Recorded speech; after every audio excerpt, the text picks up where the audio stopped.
Congratulations to the nominees. Mr. Long, I didn't understand your answer to Senator Blackburn, so I just wanted to come back to that for a second, if I could. She asked you if you participated in any meetings at all related to the Hunter Biden laptop. Was that a yes or a no? Senator, as a Department of Justice employee bound by Section 1-7 of the Justice Manual, as well as a judicial nominee, it's not appropriate for me, and I'm bound not to talk about. Why isn't it appropriate for you? As a judicial nominee, this has anything to do with any case that you have, right? I'm asking you what you did in your former employment as the Deputy Chief of Staff to the FBI Director. Did you participate in any meetings related to the Hunter Biden laptop? Senator, again, as a Department of Justice employee. It sounds like you're not going to answer me. Is this going to be a I'm not going to answer you type deal? Senator, I'm bound to follow the Code of Judicial Conduct. The Code of Judicial Conduct doesn't have any bearing on this question whatsoever. What possible bearing could it have? That's a question mark.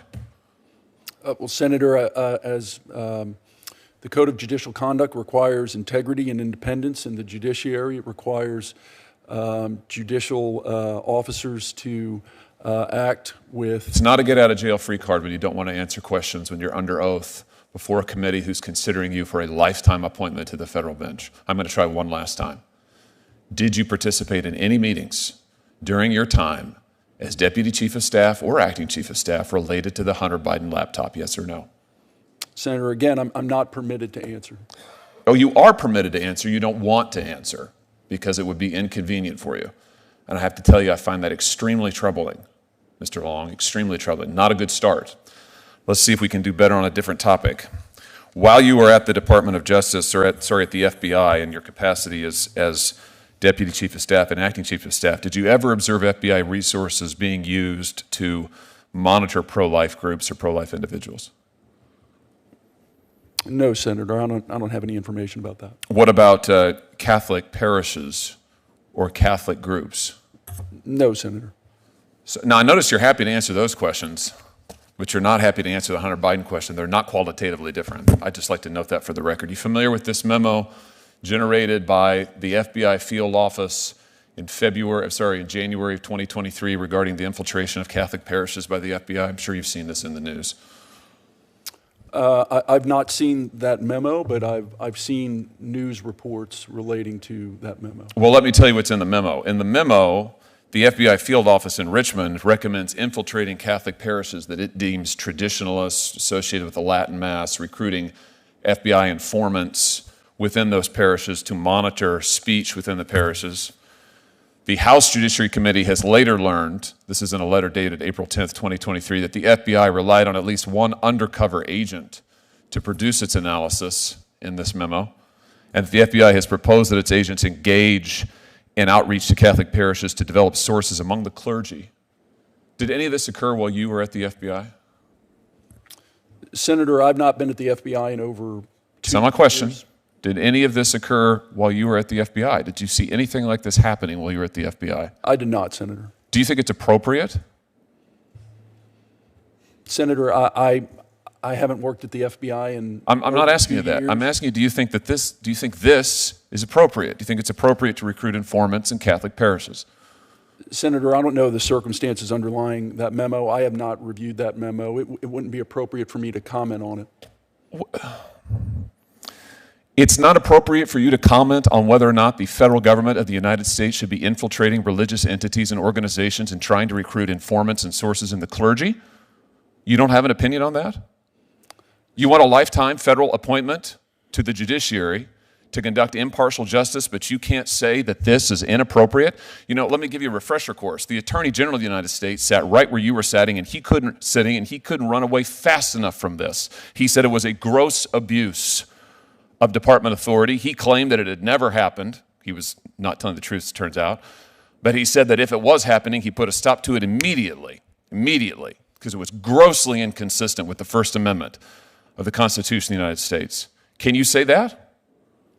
Senator, that wasn't that memo and the conduct that it relates to wasn't anything that I would have discussed. I'm not asking you that. I'm asking you whether or not you can say as a jurist, as a lawyer, as a member of the bar, as an American, whether this is appropriate to be recruiting informants in Catholic churches, to be using federal government resources to go after clergy in Catholic churches, to be designating and treating members of Catholic parishes as terrorists.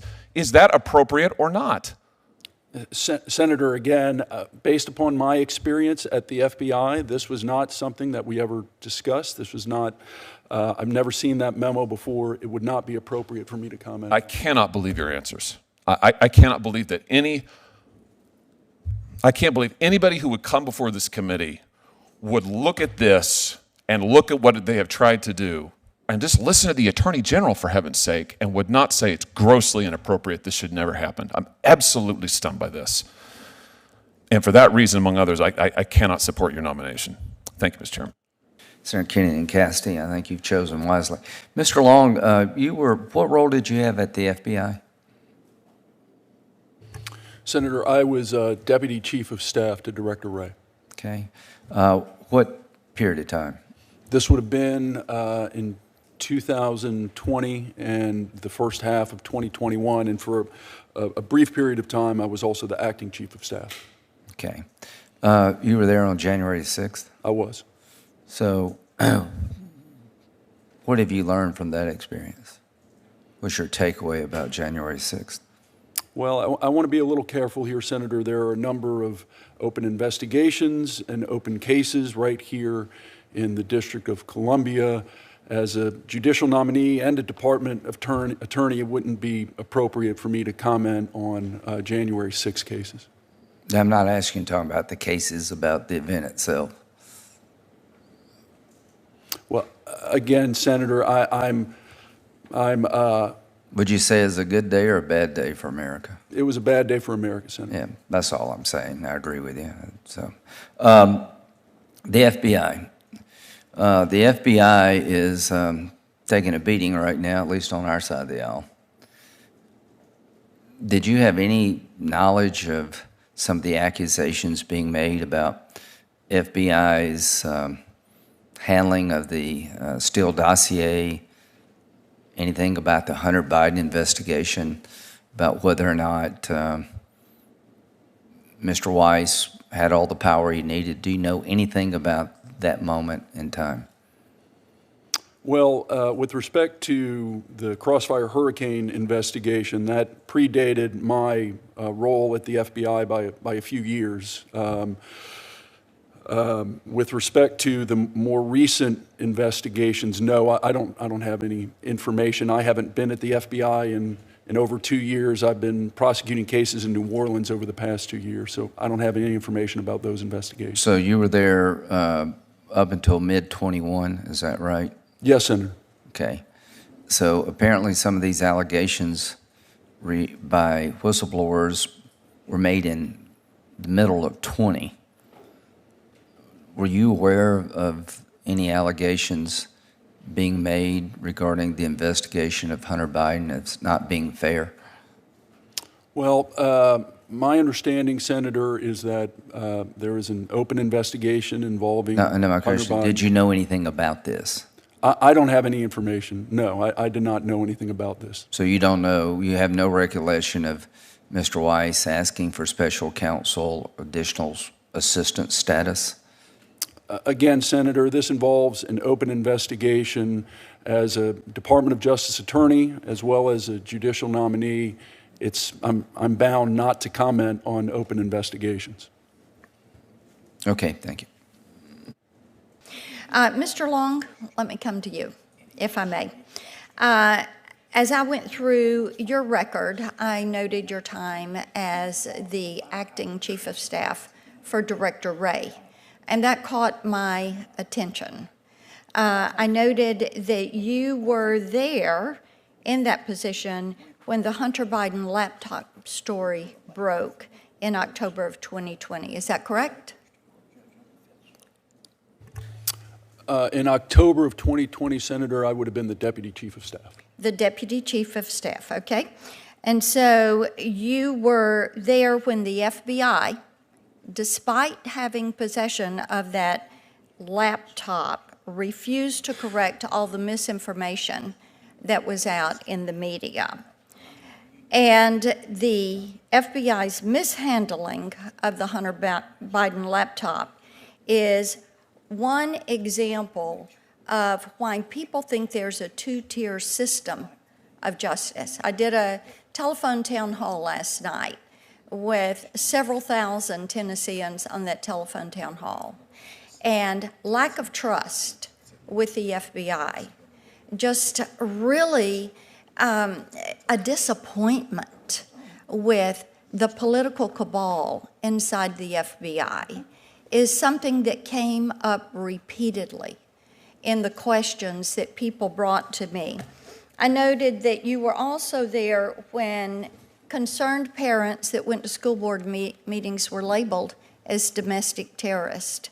And also, during that time, the FBI targeted pro-life individuals. They allegedly obstructed the Hunter Biden tax probe. And this, we need to know what your participation in all of this was. So, Senator Graham has already asked you about this, and I want to drill a little bit further on this. Did you participate in any meetings, any memos, any emails that would have provided discussion, advice, or guidance on how to handle the Hunter Biden laptop situation? Did you participate in any meetings, any writings, any memos, any advice, any guidance on labeling parents as domestic terrorists? Did you participate in any meetings on how to handle parents at school board meetings? What was your knowledge of in your participation in those decisions and those actions that the FBI carried out during that time that you were there, the Deputy Chief of Staff, the Acting Chief of Staff?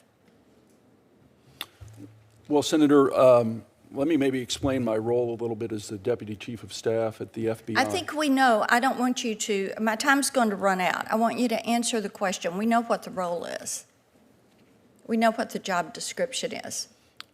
Well, Senator, specifically with respect to the Hunter Biden matter, I am a Department of Justice employee. Mm-hmm. I'm a judicial nominee. That is a pending matter. And it would we be fully realize that. I'm asking, as did Senator Graham, and I know you didn't want to answer his question either. So why don't you submit for me in writing and include any emails, any memos, anything that you participated in? I would like to know. Two tiers of justice is one of the main concerns of Tennesseans. They want fairness. They want equal treatment. And, sir, I have a problem with the fact that you were there in a leadership role during a time when actions were taken by a few people within the FBI that has caused enormous distrust. So I'm asking you to submit to me in writing so that we know what your participation was in this. It's something that has upset this country terribly. Thank you, Mr. Chairman. Senator Hirono. Thank you, Mr. Chairman.